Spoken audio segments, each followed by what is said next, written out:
Bonjour à tous, bonjour à l'église Max de Vie et tous ceux qui nous regardent ce matin. Alors voilà, bienvenue chez nous, chez Juliana et moi. C'est nous qui allons vous conduire dans la louange ce matin et voilà, on croit que même si on n'est pas tous à l'église, on n'est pas tous dans le même lieu, on croit que le Seigneur il veut bénir ces moments où que vous soyez, chez vous, j'imagine. Le Seigneur il veut vous parler encore, il veut nous parler, il veut nous renouveler, il veut encore manifester sa présence. Nous amener près de lui, je le crois. On va prendre ce chant qui nous dit mon sauveur vit et on va enchaîner par ce qu'il vit, je n'ai rien à craindre. Et j'avais vraiment cette pensée dans mon cœur que le Seigneur il veut qu'on le loue, qu'on le remercie ce matin, pas forcément pour tout ce qu'on a, tout ce qu'il peut nous donner, peut-être pas parce qu'on est dans la difficulté, ce genre de choses, mais parce qu'il nous a sauvés. Parce qu'on lui appartient, il nous a sauvés, il a changé nos vies et c'est peut-être, ça remonte peut-être à des années en arrière pour certains d'entre vous, certains d'entre nous, moi le premier, mais voilà, le même Sauveur, le même Dieu qui nous a sauvés, qui nous a changés, il vit toujours, il est vivant, Amen, et il attend de nous qu'on le loue, qu'on le remercie, que ce soit notre joie ce matin, Amen. Je prie pour ces moments et puis on attaque. Merci Seigneur parce que tu es là, c'est vrai ce matin Jésus, on le croit, tu es présent Seigneur, merci pour ce que tu as fait, c'est vrai dans nos vies Seigneur, tu nous as sauvés, nos vies t'appartiennent, nos vies sont à toi et c'est tellement une grâce, tellement un privilège Seigneur mon Dieu de t'appartenir, d'être ton enfant, merci parce que tu nous as sauvés, nous étions perdus, nous étions loin de toi Seigneur Jésus, mais tu nous as, Seigneur mon Dieu, tu nous as trouvés, tu t'es révélé à nous, tu t'es manifesté, Seigneur Jésus, à nos cœurs et tu nous as sauvés, tu nous as libérés. Seigneur, tu as fait de nous tes enfants, Seigneur, tu nous as rachetés, nous sommes à toi et nous voulons te remercier, te louer. Je prie que personne puisse se priver ce matin de te louer, que tu puisses ouvrir les yeux peut-être, Seigneur, à certaines personnes qui sont dans des situations où Seigneur, il y a une tristesse, un découragement, Seigneur mon Dieu, mais quand on lève les yeux vers toi, on est rayonnant de joie parce que tu es notre joie, tu es notre espérance et tu es vivant, Seigneur Jésus. Gloire à ton nom, mon Dieu. Amen.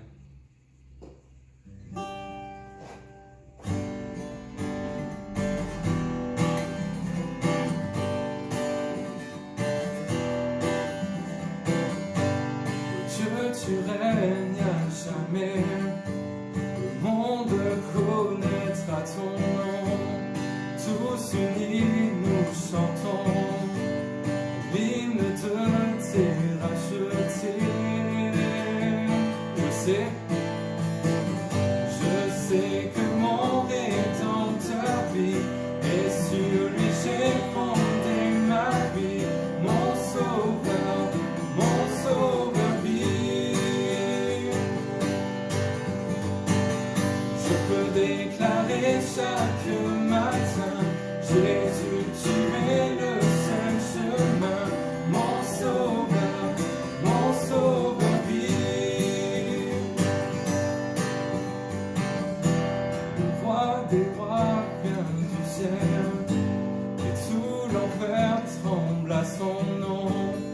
Victorieux l'Éternel, et le chant des rachetés. Ensemble, mon Sauveur. Je sais que mon Rédempteur vit, et sur lui j'ai fondé ma vie. Mon Sauveur vit. Je peux déclarer chaque matin, Jésus, tu es le seul chemin. Mon Sauveur vit.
fonder ma vie, mon sauveur, vie.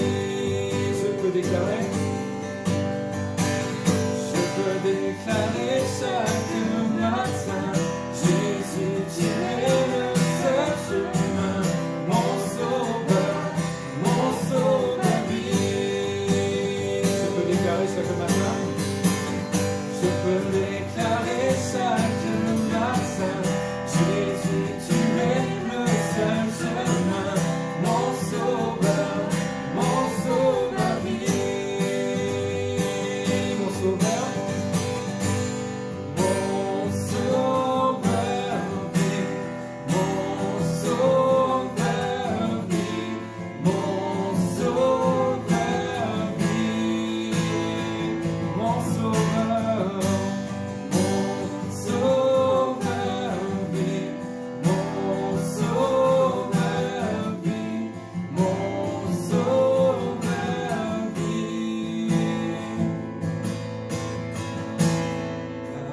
Ce qui vit, je n'ai rien à craindre, mes lendemains sont assurés entre ses mains, entre ses mains. Il tient ma vie pour ce temps et l'éternité. Je sais qu'il vit, parce qu'il vit, parce qu'il vit. Je n'ai rien à craindre, mes lendemains sont assurés entre ses mains. Oh, oh, oh, il tient ma vie pour ce temps et l'éternité. Je sais qu'il vit pour ce temps et l'éternité. Je sais qu'il vit pour ce temps et l'éternité. Je sais qu'il vit.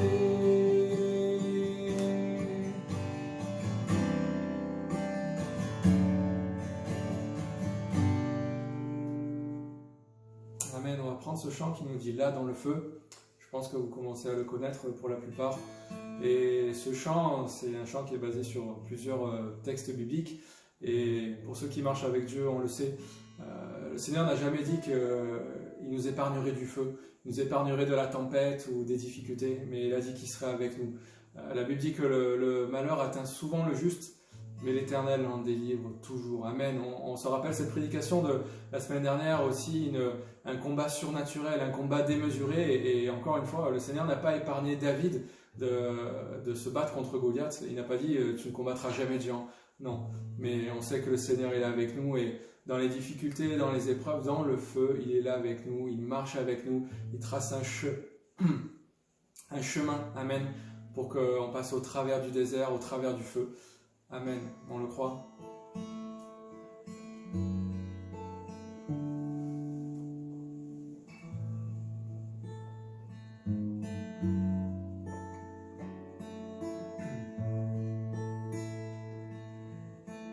Il y a une grâce quand mon cœur traverse le feu, une autre voix quand tout sombre autour de moi. Et quand je pense à la différence entre qui j'étais et qui je deviens. Je sais que je ne serai jamais seul. Il était avec moi dans le feu, là à mes côtés. Il était avec moi la tempête, apaisant les mers. Et s'il m'arrive un jour d'oublier le prix payé pour moi, il y a la croix qui porte à le poids, le sauveur mort à ma place. Oui, il est avec moi dans le feu.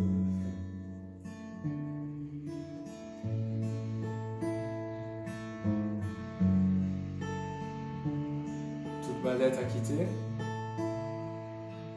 toute ma dette à quitter, oui, à tout jamais. Le péché n'a plus aucun pouvoir sur ma vie.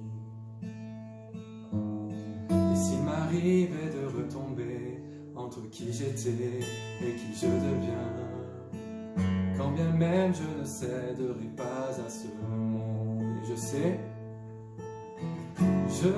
que je ne serai jamais seul. Oui, il est avec moi dans le feu, là à mes côtés. Oui, il est avec moi dans la tempête, apaisant les mers. Et s'il m'arrive un jour d'oublier la puissance de sa grâce, il y a un tombeau qui vient vide, et cette puissance vit en moi. Oui, il est avec moi dans le feu. Oh, oh, oh, il est avec moi dans le feu. Oh, oh, oh, il est avec moi dans le feu. Oh, oh, oh, il est avec moi dans le feu. Oh, je vois la lumière dans les ténèbres, alors qu'elle vit devant lui. J'entends dans les cieux un rugissement quand sa gloire nous envahit. Je sens la terre trembler là sous nos pieds, alors que les murs s'effondrent. Rien ne peut nous séparer, rien ne peut nous séparer.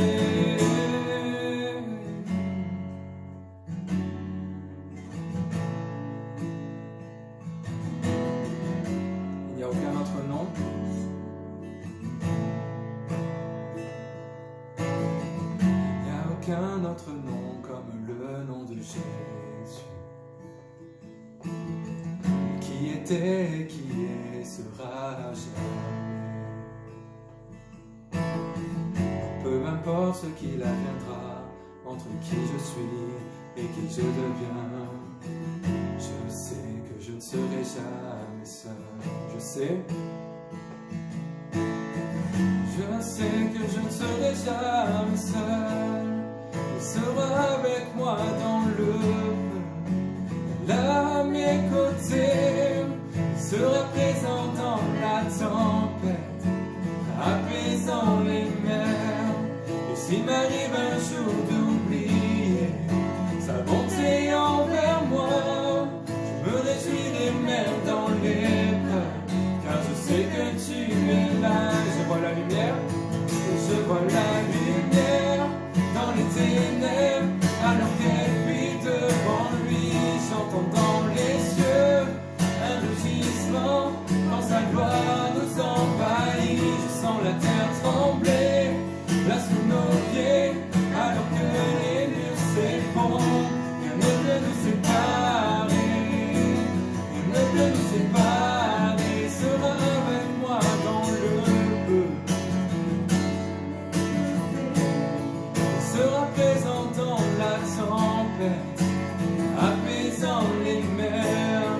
S'il m'arrive un jour d'oublier sa bonté envers moi, je me réjouirai même dans l'épreuve, car je sais que tu es là.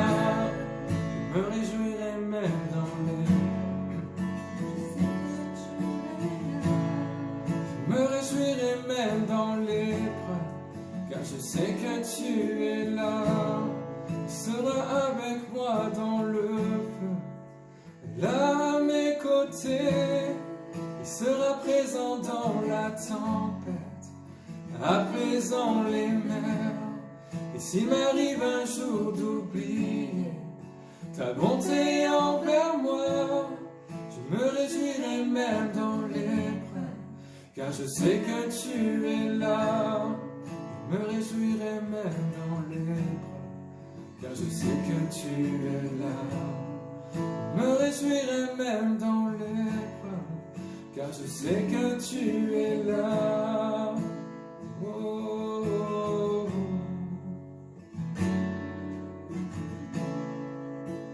Oh, je sais que tu es là.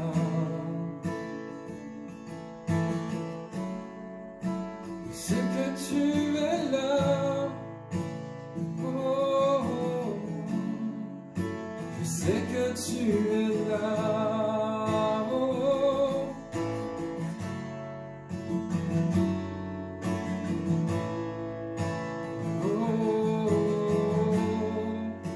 je sais que tu es là.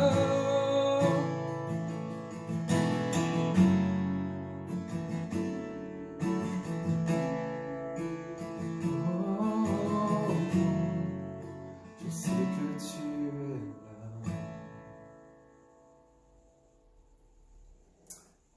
Amen. Merci Seigneur pour ces moments, on croit qu'il est là. Amen. On va écouter la parole maintenant. Je vais laisser la place à Patrick et on se retrouve après pour un dernier chant. À de suite. Bonjour à tous, Église Un Max de Vie et tous ceux et toutes celles qui nous suivent maintenant en direct sur ce live pour notre culte. Et exceptionnellement, nous ne sommes pas en présentiel ce dimanche, mais nous nous retrouverons dimanche prochain en présentiel. Et nous aurons la joie de pouvoir louer et adorer le Seigneur ensemble. En tout cas, même si on n'est pas tous dans un même lieu, on est tous ensemble ce matin pour entendre ce que le Seigneur veut nous dire. Donc le titre de mon message ce matin, c'est « Courage, j'ai vaincu le monde ». C'est une parole de Jésus dans l'évangile de Jean. Vous connaissez tous ce passage. Et on va faire cette première lecture ensemble si vous voulez bien. Évangile de Jean, chapitre 16 et le verset 1er. « Je vous ai dit ces choses, dira Jésus à ses disciples, afin qu'elles ne soient pas pour vous une occasion de chute. Ils vous excluront des synagogues. Et même l'heure vient où quiconque vous fera mourir croira rendre un culte à Dieu. Et ils agiront ainsi parce qu'ils n'ont ni connu le Père, ni moi. » Et le verset 31, Jésus leur répondit, il parle aux disciples, « Vous croyez maintenant, voici l'heure vient et elle est déjà venue, où vous serez dispersés, chacun de son côté, où vous me laisserez seul, mais je ne suis pas seul, car le Père est avec moi. Je vous ai dit ces choses afin que vous ayez la paix en moi. Vous aurez des tribulations dans le monde, mais prenez courage, j'ai vaincu le monde. » Tout le chapitre 16 nous parle en fait de la mort et la résurrection du Seigneur. Jésus leur explique ce message, mais encore pour les disciples, j'aimerais dire, il est comme voilé. Ils ne comprennent pas ce que Jésus veut dire. Et Jésus leur dit, à cause de moi, de votre vie chrétienne, vous serez persécutés. À cause de moi. Je ne sais pas si vous avez remarqué, mais pour ceux et celles qui se sont convertis depuis peu, avant, quand on était dans ce monde, sans la connaissance de Christ, sans cet éclairage, sans cette présence de Dieu, on n'était pas persécuté comme on pourrait l'être aujourd'hui. En fait, on se rend compte que quand on marche avec Jésus, c'est compliqué, il y a des guerres. Et Jésus ne veut pas qu'on vive dans l'illusion, il ne veut pas qu'on se berce en tout cas d'illusions, et il nous avertit. Et il va dire lui-même, « Je ne suis pas venu apporter la paix, mais l'épée. » Alors non pas que le Seigneur veut la guerre et que constamment on vive des conflits, que ça soit compliqué, mais en fait il met juste en lumière que quand on marche avec lui, du coup, ça amène des conflits, ça amène des sujets de combat particuliers. On le voit même actuellement, hein, on est au sujet, les évangéliques, de débats au niveau du gouvernement, dans cette loi qui doit être votée. Et des fois, il y a des paroles qui sortent de certains de nos ministres qui sont inconsidérées, pas justifiées, des propos comme quoi les évangéliques seraient peut-être un problème ou un danger. Alors si aimer son prochain, si respecter les lois c'est être un danger, alors j'ai du mal à comprendre la définition de l'État concernant les évangéliques. Nous devons en tant que chrétiens être assez équilibrés. Moi je fais jamais de politique, mais en tout cas, je me rends compte quand même que dès qu'on commence à parler de l'évangile, ça crée du remous et une certaine opposition. On le voit il y a quelques mois en arrière, ce qui s'est passé à la porte ouverte. En fait, il y a une confusion, une ignorance de ce monde concernant la parole de Dieu et concernant, en fait, je dirais... la confession de foi chrétienne, c'est-à-dire quelles sont les valeurs chrétiennes, nos valeurs, et Jésus les résumera, c'est aimer Dieu de tout son cœur, de toute sa force et de toute sa pensée, et notre prochain comme nous-mêmes. Est-ce que c'est un problème d'aimer son prochain? Non. Je pense que nous, en tant que chrétiens, on ne doit pas avoir de colère vis-à-vis du gouvernement, vis-à-vis de tout ça. Il y a une ignorance qui est là, et en fait, on a juste besoin, avec quiétude, d'exposer, je dirais, tout simplement les valeurs de l'Évangile. Et ces valeurs, c'est l'amour, c'est aimer son prochain, c'est nous aider les uns les autres, nous supporter les uns les autres et nous soutenir les uns les autres. Donc je reviens à ce texte-là, au verset 33, Jésus dira « Je vous ai dit ces choses afin que vous ayez la paix en moi.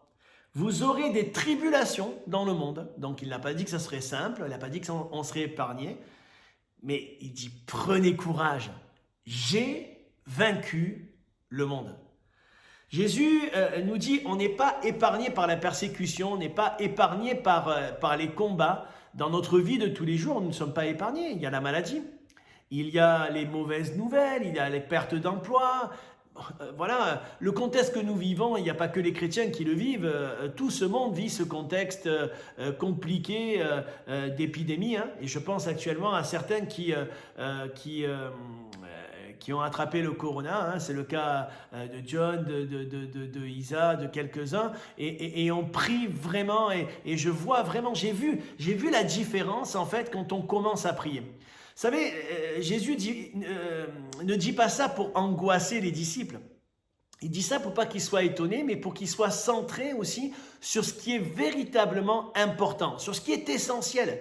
Vous aurez des tribulations, mais prenez courage, j'ai vaincu le monde. Dans le mot tribulation, c'est tliplis, ça veut dire oppression, pression, détresse, mais aussi affliction, tourment, douleur physique, persécution, calamité. On va vivre tout le temps des temps compliqués, difficiles, mais peu importe, mon frère, ma soeur, écoute-moi. Si Jésus dit ça, il a un objectif, c'est que chacun de ses enfants soit dans la paix, soit dans la sécurité. Alors comment être dans la paix alors qu'on vit des choses compliquées? Tout simplement parce qu'on ne va pas essayer de trouver une solution humaine à notre paix. On ne va pas essayer juste de se réconforter avec des personnes ou certaines situations. Le Seigneur, il ne veut pas qu'on se pose sur les circonstances, mais il veut qu'on puisse se reposer en lui, qu'il soit le fondement, qu'il soit la source. Alléluia, que Jésus soit notre source, qu'il soit notre paix. Si c'est lui notre source, alors peu importe ce qui nous arrivera, il nous a fait une promesse, il nous a dit une parole puissante, j'ai vaincu le monde. Je vous ai dit ces choses afin que vous ayez la paix en moi. La version Semeur va dire les choses un peu différemment, et j'aime bien cette version, et j'aimerais la lire avec vous. Je relis le verset 33, mais en version Semeur. Il fallait que je vous dise aussi cela pour que vous trouviez la paix en moi. Dans le monde, vous aurez à souffrir bien des afflictions, mais courage, j'ai vaincu le monde. C'est le titre de mon message. Courage, j'ai vaincu le monde. Comme je dis, notre paix ne doit pas dépendre des circonstances, mais notre paix, c'est Christ. Ma paix, c'est Christ. Je ne suis pas en paix parce que tout va bien dans ma vie. Je ne suis pas en paix parce que le Seigneur, il a répondu à toutes mes prières. Gloire à Dieu. Il est celui qui répond à nos prières.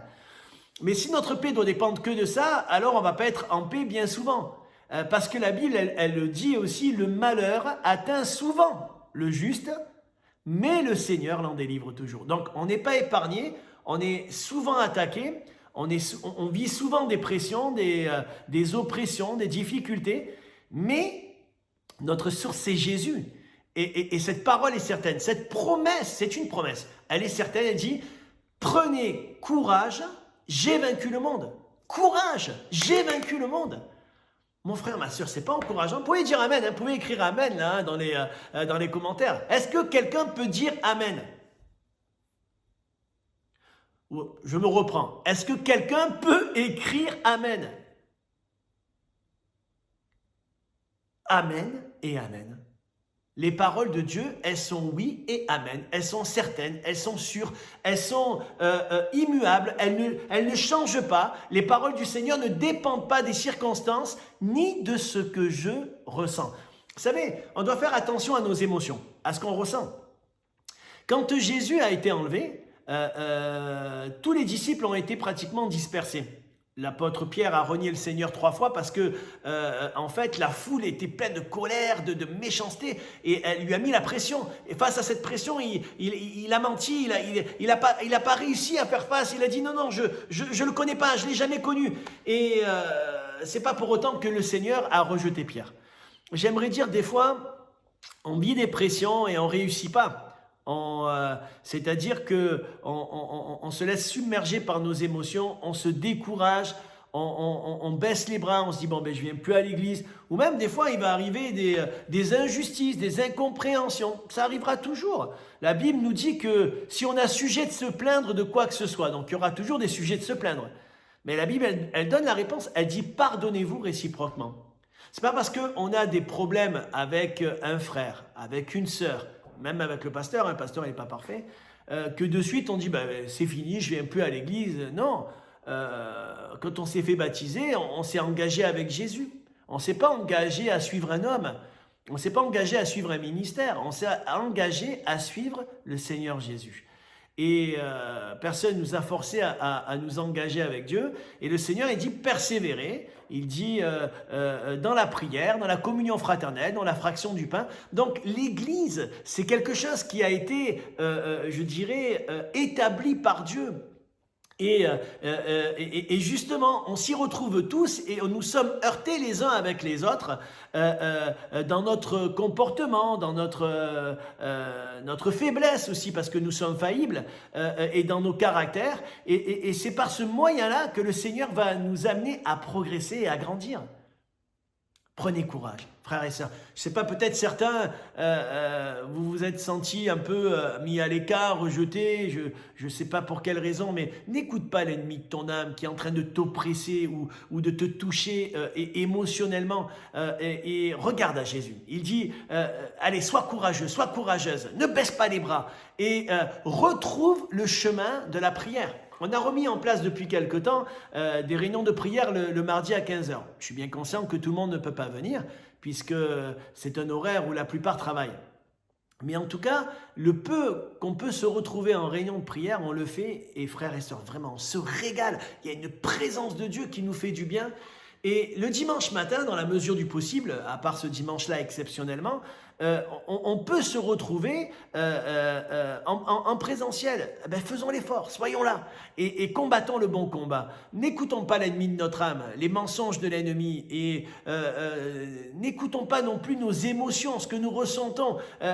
Laissons de côté un petit peu cet aspect émotionnel et les difficultés qu'on vit et que nous puissions saisir en fait ces temps peut-être un peu compliqués comme étant une opportunité pour prier et laisser faire le Saint-Esprit dans notre vie. Quand le Saint-Esprit descend, qu'est-ce qui se passe? La première des choses, c'est qu'il nous communique la paix. À chaque fois que Jésus rentrait dans une maison, il disait « Shalom ». Ça veut dire que la paix soit avec vous. Donc, c'est quelque chose qui est un révélateur que quand Jésus se manifeste, c'est la paix. Il dit, prenez courage, j'ai vaincu ce monde. Que la paix soit avec vous. Il dit, pour que vous trouviez la paix en moi. Donc la paix, elle se trouve en Jésus. La paix, elle se trouve dans la présence de Jésus. Donc ce matin, ne laisse pas l'ennemi te voler cette paix. Mais qu'au contraire, tu puisses, par la prière et par la foi, dans ces instants, dire « j'ai été découragé, je me suis senti un peu lésé, j'ai trouvé des comportements injustes envers moi, peu importe. » La Bible, elle dit si vous avez sujet de vous plaindre de quoi que ce soit, comme je le disais tout à l'heure, pardonnez-vous réciproquement. Nous devons prendre la décision, parce que c'est une décision, le choix de nous aimer et de nous pardonner. Ne prends pas le choix de baisser les bras. Ne prends pas la décision de laisser tomber l'église. Ne prends pas la décision de te mettre à l'écart. La Bible, elle le dit, hein, celui qui se met à l'écart, il cherche ce qui lui plaît. Mais celui qui recherche la communion, il cherche à plaire à Dieu. Cherchons, frères et sœurs, à plaire à Dieu.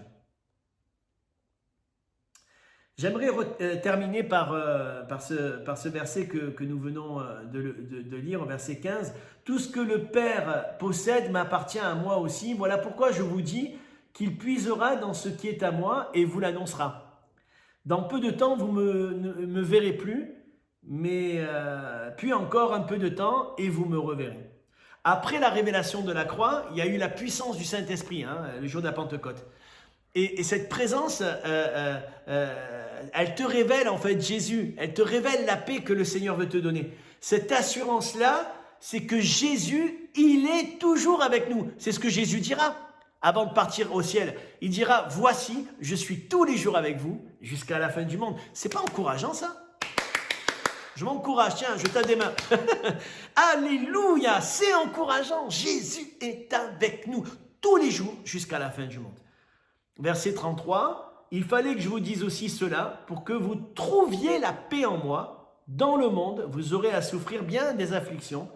Courage, mais courage, j'ai vaincu le monde.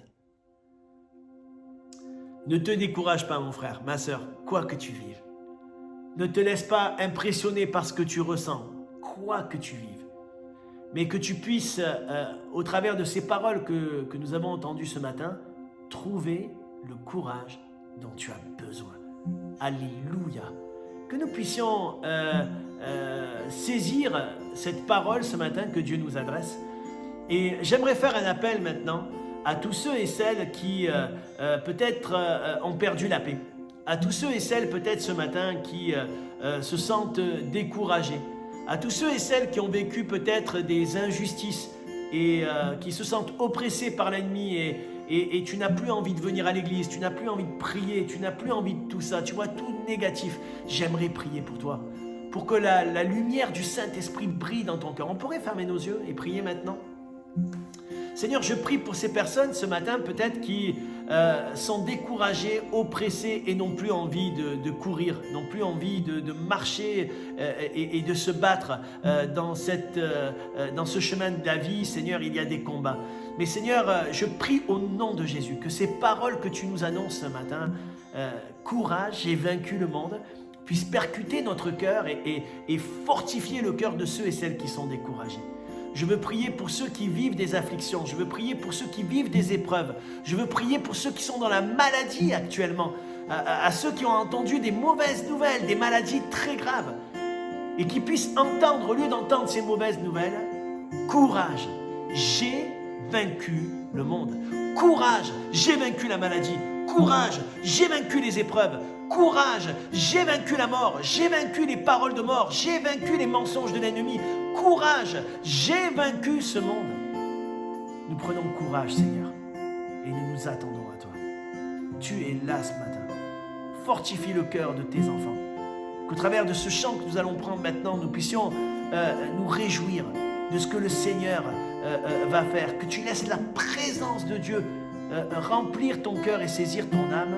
Maintenant, dans le nom de Jésus, je prie. Amen. Soyez bénis. Je laisse la place maintenant à ce chant et qu'on puisse vraiment élever notre âme devant le Seigneur. Il n'y aura certainement pas de réunion de prière ce mardi en présentiel exceptionnellement, mais on se retrouvera en présentiel pour notre culte dimanche prochain. Soyez bénis mes frères et sœurs abondamment dans le nom puissant de Jésus.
Ton repos, Seigneur, est plus grand que mes peurs, et ta paix en moi demeure. Ton repos, Seigneur, est plus grand que mes peurs, et ta paix en moi demeure. Oui, tu es mon Messie, tu veilles sur moi et me ramènes à toi. Oui, tu es toute ma vie, gravée dans tes mains, je ne craindrai plus rien.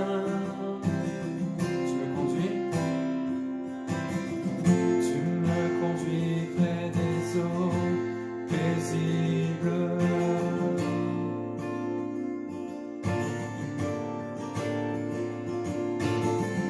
Quand le chemin devant moi semble impossible,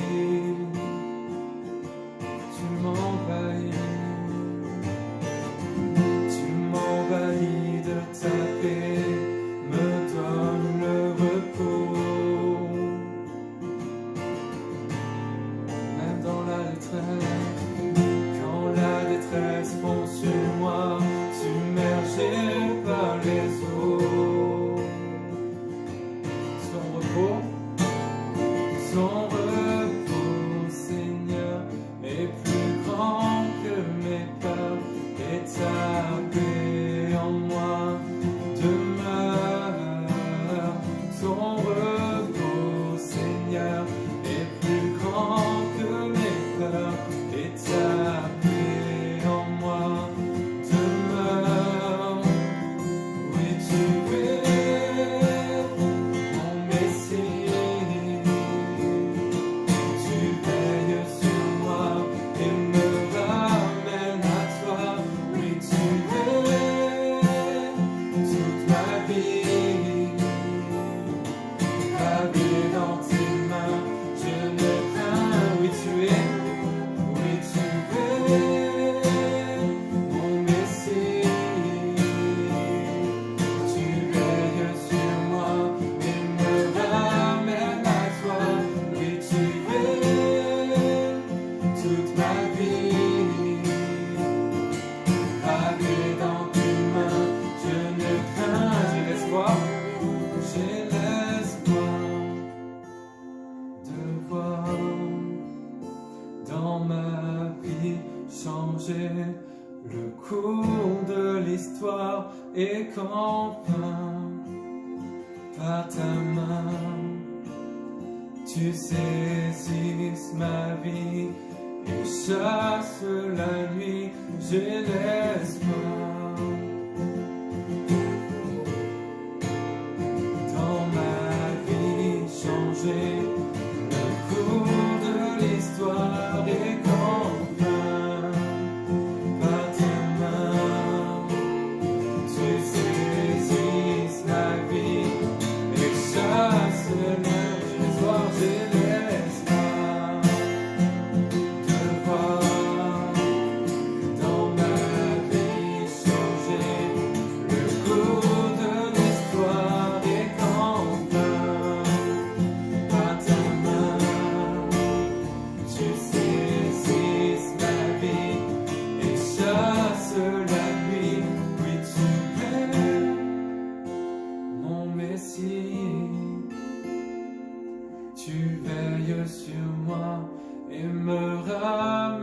à toi, oui tu es toute ma vie, gravée dans tes mains, je ne craindrai plus rien.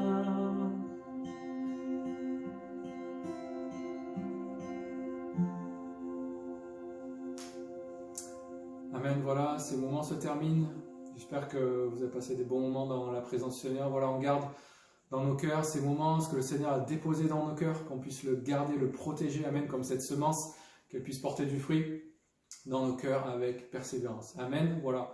Je vous souhaite une bonne journée à tous et à bientôt. Au revoir.